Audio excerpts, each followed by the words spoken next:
wabarakatuh. Kami dari kelompok 4 akan memberitahukan macam-macam kebutuhan manusia. Halo, perkenalkan nama saya Grace Chelsea Christine. Saya akan menjelaskan tingkatan kebutuhan. Yang pertama ada kebutuhan primer. Kebutuhan primer adalah kebutuhan yang paling utama dan selalu dibutuhkan. Kedua ada kebutuhan sekunder. Kebutuhan sekunder adalah kebutuhan utama atau kebutuhan premiernya sudah dipenuhi. Ketiga ada kebutuhan tersier. Kebutuhan tersier adalah kebutuhan yang bergantung kepada barang-barang mewah. Tetapi kebutuhan tersebut tidak akan mempengaruhi kehidupan kita. Selanjutnya aku akan menjelaskan tentang kebutuhan menurut sifatnya. Pertama ada kebutuhan untuk diri sendiri. Kalau kebutuhan untuk diri sendiri adalah contohnya aku butuh seragam, aku butuh dasi untuk sekolah. Nah, kalau misalnya kebutuhan masyarakat itu kebutuhan yang ada untuk masyarakat tersebut, kebutuhan yang biasanya dibutuhkan di masyarakat dan belum tentu kita butuh. 3. Menurut sifatnya. Menurut sifatnya, kebutuhan dibedakan sebagai berikut. A. Kebutuhan jasmani. Kebutuhan jasmani adalah kebutuhan akan barang dan jasa yang berfungsi untuk memenuhi kebutuhan fisik atau jasmani manusia dalam menunjang kesehatan dan penampilannya. B. Kebutuhan rohani. Kebutuhan rohani merupakan kebutuhan yang berkaitan dengan kejiwaan dan rohani manusia yang tujuannya untuk memberikan ketenangan jiwa, batin, dan rohani manusia. Lalu ada yang keempat. Keempat, menurut waktu pemenuhannya. Berikut jenis kebutuhan menurut waktu dan pemenuhannya. Ada A. Kebutuhan sekarang. Kebutuhan sekarang merupakan kebutuhan yang harus dipenuhi sekarang juga. Yang B. Kebutuhan mendatang.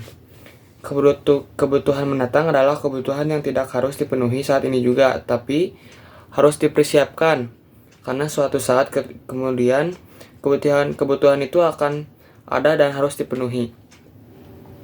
Yang ketiga, ada jenis alat pemenuh kebutuhan. Jenis-jenis alat pemenuh kebutuhan dapat dibedakan sebagai berikut. Yang satu, barang menurut fungsinya sebagai berikut. 1A. Barang konsumsi adalah barang yang langsung dapat memenuhi kebutuhan manusia. Barang konsumsi juga disebut barang siap pakai, misalnya sepatu, baju, kaos, dan televisi. Assalamualaikum warahmatullahi wabarakatuh. Nama saya Rafael Muhammad Ramdan dari kelompok 4 ingin menjelaskan barang setengah jadi. Barang setengah jadi adalah barang yang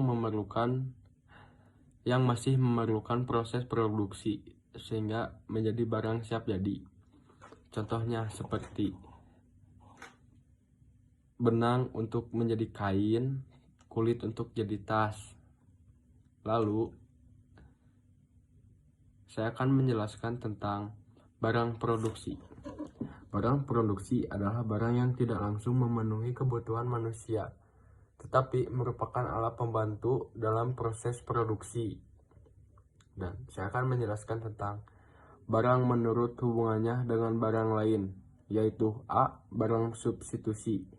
Barang substitusi adalah barang pemuas kebutuhan yang fungsinya dapat menggantikan barang lain atau saling menggantikan. Contohnya seperti gas menggantikan minyak tanah dan bahan bakar.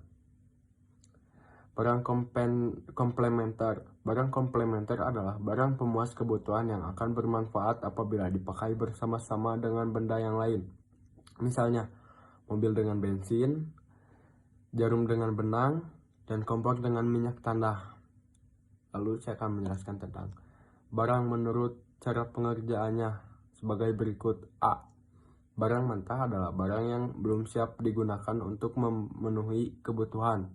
Barang yang digunakan sebagai bahan baku atau bahan dasar untuk diproses menjadi barang setengah jadi atau barang jadi. Contohnya kapas, getah, karet, dan kayu. Sekian dari saya.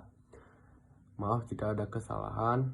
Wassalamualaikum warahmatullahi wabarakatuh. Barang berdasarkan cara memperolehnya. A. Barang ekonomi adalah barang yang memperolehnya butuh pengorbanan, contohnya beras dan pakaian. Barang bebas adalah barang yang tersedia dalam jumlah banyak melebihi yang dibutuhkan masyarakat.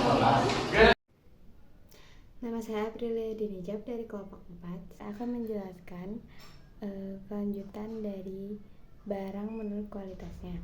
Barang menurut kualitas yang kedua ada barang inferior, adalah barang yang berkualitas rendah yang umumnya digunakan oleh penghasilan yang memiliki penghasilan yang kecil atau rendah. Contohnya seperti tas, cepuh, dan sepatu. Yang ketiga barang pertengahan.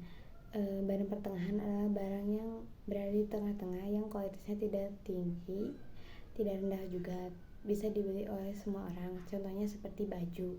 Selanjutnya ada barang menurut segi jaminannya. Yang pertama, barang bergerak. Barang bergerak adalah barang yang bisa berpindah tempatnya dan barangnya bisa dijamin, bisa dijadikan jaminan. Contohnya mobil, perhiasan, dan barang elektronik lainnya. Selanjutnya ada benda tidak bergerak.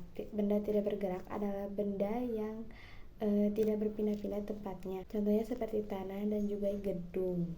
Selanjutnya ada barang menurut wujudnya. Yang pertama ada barang konkret, yaitu adalah barang yang bisa dirasakan, diraba, dan dilihat, dan bisa dirasakan manfaatnya bagi kita. Yang pertama contohnya ada rumah, nasi, dan roti. Kedua ada barang tidak berwujud berupa jasa dan layanan. Contohnya seperti hiburan dan layanan angkutan.